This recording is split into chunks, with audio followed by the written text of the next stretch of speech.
Now that you've bought it and fly it, how does it perform?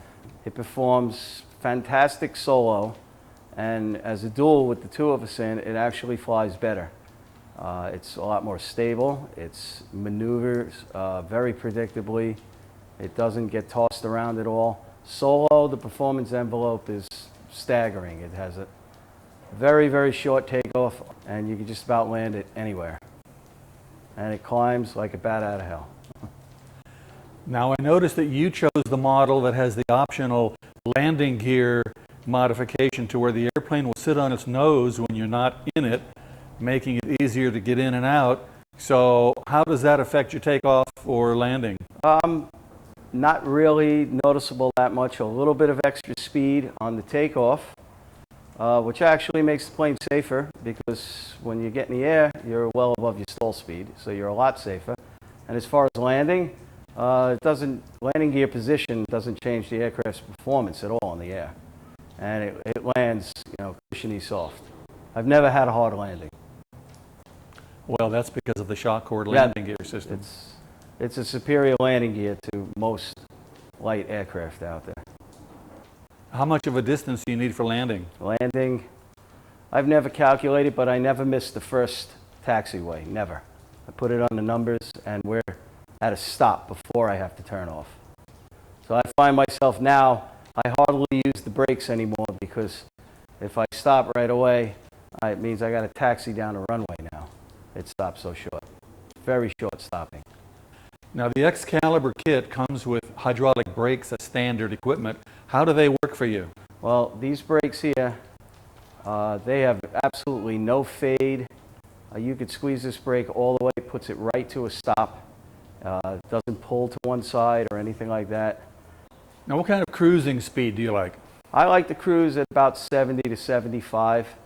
The plane will fly comfortably between 80 and 90. My cousin likes to fly low and slow. He can fly the plane at 50 miles an hour all day long. He burns less than a gallon. I've seen the guy stretch a gallon all day. At 80 to 85, I'm burning just around 4 gallons. At 70 to 75, around 3 gallons per hour. I'm getting very good fuel economy. My full throttle RPM is 6,800. I cruise around at 70 at around 5,000 RPMs. It's pretty hard to knock the plane into uncoordinated flight. It pretty much wants to fly coordinated. And I've never had a problem, even on a slow approach, never had a problem with even remotely that felt like the plane was starting to skid out or even approach any type of dangerous maneuver. Here, let me show you. I usually fly barefoot because it is Florida. So let me show you how I get in. Just take a grab here, take one seat, bring one foot in, watch the mic cord, and that's it. Feet on the pedals, ready to fly. And getting out, it's just as easy. It's just the reverse. Take your feet up, one leg over, and there you go. My engine is not shoved into some tight little compartment down here, upside down.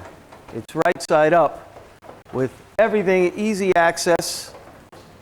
In a pre-flight, I can visually and physically put my hands on every single item of this engine, including the cooling fan up front, which is important to check on a Rotax, which the competition has their engine buried and it's upside down, which is not really good for your spark plugs.